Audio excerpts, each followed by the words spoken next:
د مدینه یار کوشی دی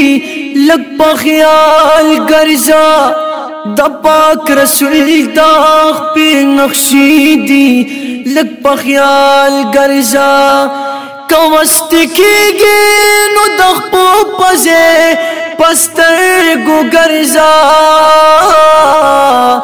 دا د اصحاب مقبری دی لک په خیال ګرځا قدم په خیال چتوادل تو مرسیږي د غیرتونو تقاضی دی لک په خیال ګرځا دا د صدیق عمر عثمان دالی وطن دے د سردارانو دروازې دی لک په خیال ګرځا